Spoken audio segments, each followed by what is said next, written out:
Jambo la kwanza nilikuambia kwa wiki sinepita kadhaa. Nikakwambia tuombee nchi yetu sana kwa sababu ya budget ya 2025 na inebakia kusomwa sasa. Jambo la pili ambaye ningetaka tulikumbuke sana katika nchi yetu, na Mungu alinifunulia tupate kuiombea. Mungu alinifunulia ya kwamba serikali itaendelea kuwa na shida na wote ambayo watakaitanja mambo ya siasa. Jambo la tatu mtazamaji, na ninataka pia tupate kuliombea sana.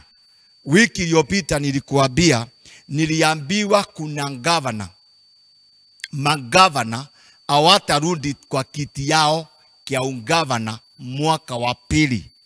Na niko na imani gavana ulio hapo utanitafuta tuombe. La nne kabisa, tena Mungu akanifunulia ya kwamba budget ya 2025 ambayo ndio iko sasa hivi, kutakuwa itakapokuwa inesomwa, kutakuwa na shida, kutakuwa na kuipinga, kutakuwa na shida, watu wataikataa.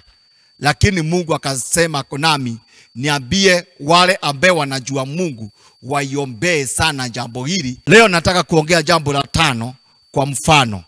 Nikitaka kuongea juu ya rais wa 2027 kwa mfano. Wacha niseme hivi. Niliona mbazi moja inejaa watu, na ile mbazi ikafika kwa stage, watu wakatoka. Walipotoka, ile mbazi ikakaa ni kama ineachwa utubu. Lakini ile mbazi nikaangalia ikitoka, ikafika kwa kituo kingine, ile hiyo tu mbazi, nikaona ilikuwa inangojewa na watu wengi. Kisha wale watu wakaanza kuingia ndani. Wakaingia ndani, wakajaa. Kisha hiyo mbazi ikatoka ikaenda. Nikaiona inaenda. Rais wa 2027 ako katika hiyo maneno ya mbazi. Nikasema hivi, uchumi wa Kenya mwaka wa 2026 utakaa kama uneimarika.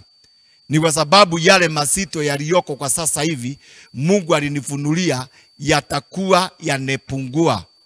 Mungu akanifunulia kwamba tutakapokuwa tukiendelea kuomba na kuendelea kuomba, mwaka wa 2026 hakutakuwa na utekani nyara. Shetani atakuwa ako chini ya nyayo zetu katika jina la Yesu Kristo. Nilikuambia wiki iliyopita niliona katika ono la ndoto la usiku kukiwa na wahubiri Mungu anawaondoa katika presence ya watu. Ni kwa sababu wanekuwa wakisema lile lisilimo